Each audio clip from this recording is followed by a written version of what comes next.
Assalamualaikum warahmatullahi wabarakatuh. Alhamdulillahirrabbilalamin. Semoga di pagi hari ini kita selalu mendapatkan kesehatan dari Allah Subhanahu wa Ta'ala, sehingga kita bisa menjalankan segala aktivitas di sepanjang hari ini. Nah, dalam Risalah Hati kali ini, Risalah Hati akan mengajak Anda untuk membahas bagaimana sesungguhnya ibadah yang kita lakukan. Apakah ada manfaatnya yang kita dapat atau hanya sekedar menjalankan perintahnya saja? Namun sebelumnya, untuk mengawali pagi hari ini, mari kita simak apa ibrah yang bisa kita ambil dari seekor kelelawar. Inilah Risalah Hati untuk Anda.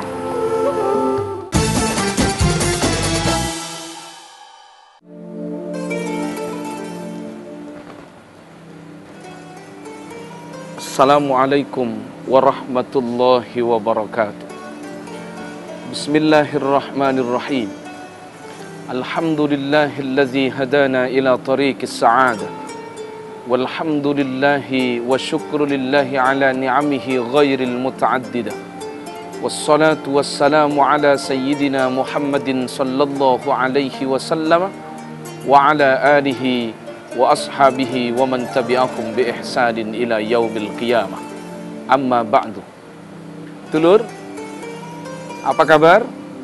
Sudah bangun pagikah kita dan sudah sholat subuhkah? Bagi yang belum, segera sholat. Dan yang sudah, kita berdoa bersama-sama, mudah-mudahan ibadah sholat subuh kita diterima dan diridhoi oleh Allah Subhanahu wa Ta'ala, dan sekaligus menjadi awal atau pembuka aktivitas kita di sepanjang hari ini. Semoga Allah memberikan kesuksesan kepada kita. Amin ya rabbal alamin. Telur, dulu Nabi Isa alaihissalam ketika datang di tengah-tengah kaum Bani Israel, beliau menyampaikan, Inni Abdullah wa Rasul. Sesungguhnya aku adalah hamba Allah dan sekaligus utusan Allah. Apa yang dikatakan oleh kaum Bani Israel ketika itu? Kok enak kamu ngaku utusannya Allah? Apa buktinya? Berikan sesuatu yang menjadikan kami percaya bahwa engkau betul-betul adalah utusan Allah Subhanahu wa Ta'ala. Akhirnya Nabi Isa alaihissalam mengambil tanah liat, digenggam di kepal, lalu kemudian dilempar. Begitu dilempar, maka ternyata tanah itu berubah menjadi seekor burung. Dulur, burung ini dalam kehidupan kita sekarang masih banyak berkeliaran di sekitar kita. Dan itulah yang disebut dengan burung kelelawar. Kenapa kok burung kelelawar yang diciptakan oleh Allah, kok bukan burung yang lain? Karena kelelawar itu dijadikan ibrah, dijadikan pelajaran kepada kaumnya Nabi Isa, kaum Bani Israel ketika itu. Karena burung kelelawar ini memiliki keistimewaan. Ini burung tidak berbulu seperti burung-burung yang lain, tapi bisa terbang. Ini burung adalah termasuk salah satu di antara 4 makhluknya Allah yang mengalami menstruasi. Dan kehidupan burung kelelawar inilah yang sejatinya oleh Allah dijadikan sebagai pelajaran dan sekaligus bahasa secara simbolik untuk menyindir kaum Bani Israel ketika itu. Dulur, sindiran apakah yang Allah berikan kepada kaum Bani Israel dengan burung kelelawar ini? Ingat, ada 3 perilaku dan kebiasaan burung kelelawar yang disindirkan oleh Allah kepada kaum Bani Israel, dan itu adalah merupakan bagian dari perilaku kaum Bani Israel. Apa sindirannya? Pertama, telur-telur saksikan, burung kelelawar itu tidak akan makan kalau tidak hasilnya nyolong. Burung kelelawar tidak makan kalau tidak hasilnya mencuri, tidak hasilnya ngerampok. Itulah sindiran Allah kepada kaum Bani Israel. Sehingga orang-orang Bani Israel ini untuk memperoleh makan, mencari nafkah, banyak dari jalan yang tidak diridhai Allah. Banyak memanfaatkan jalan kemungkaran. Sama seperti perilakunya kelelawar.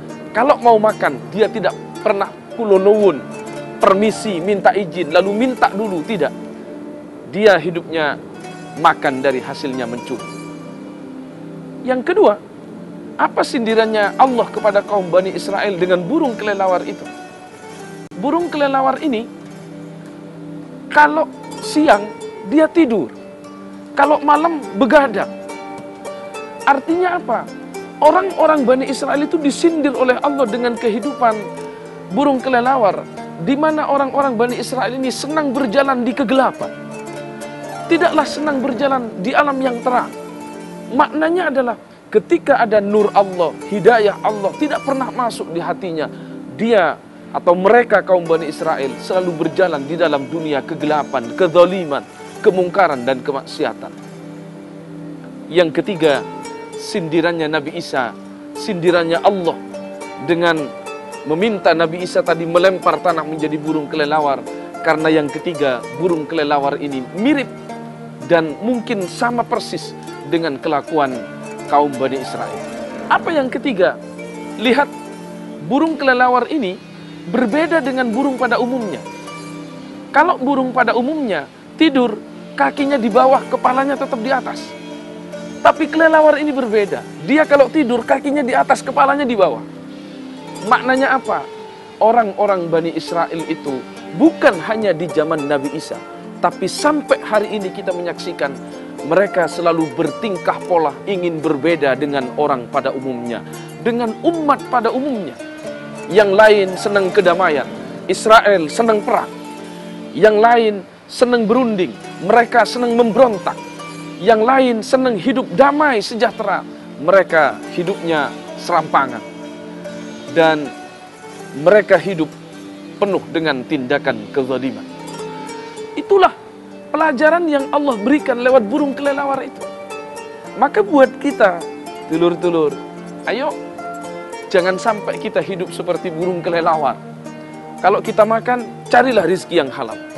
Jangan mencari rizki dari hasilnya mencuri, korupsi, nyolong, ngerampas, ngerampok, membalak dan lain sebagainya. Jangan. Kenapa? Itu tabiatnya kelelawar. Kalau Anda lakukan itu, berarti Anda mirip dengan kelelawar.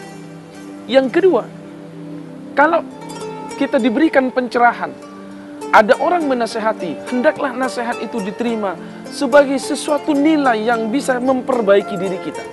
Sehingga kita senang di jalan yang penuh dengan cahaya, dengan nur Allah. Jangan berjalan di kegelapan. Dan yang ketiga, marilah kita bersikap sebagaimana orang pada umumnya. Jangan bertingkah pola, bersikap berbeda dengan yang lain. Tapi perbedaan itu hakikatnya adalah sikap yang jelek dan tidak diridhoi oleh Allah Subhanahu wa ta'ala. Cukuplah kita belajar dari hal ini. Maka insya Allah kalau tiga sikap ini tidak ada dalam diri kita, berarti kita insya Allah akan menjadi orang yang baik di hadapan lingkungan kita, di lingkungan tetangga kita, lebih-lebih lagi baik di hadapan Allah Subhanahu wa ta'ala. Semoga bermanfaat. Mari kita tetap berupaya untuk menata hati dan istiqomah bersama risalah hati. Wal 'afwa minkum wallahul muwaffiq ila aqwamit thoriq.